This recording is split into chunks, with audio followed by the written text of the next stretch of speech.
De ser dig ikke. Jeg har det helt for mig selv. Selvom det føles som om de ser lige igennem mig, ser de dig ikke. Det er en smerte for mig. Jeg kan ikke leve uden dig. For hver gang jeg ser mig selv i spejlet, er det kun dig, jeg ser. Det er rart at have dig. Du er som en ven, jeg aldrig fik. Alle siger, du er forfærdelig. Men du er det bedste, der er sket for mig. Du får mig til at føle mig tilpas.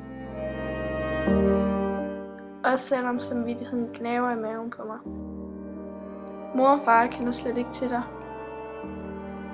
Det gør det så spændende. Adrenalinen er der. Spændende, mystisk.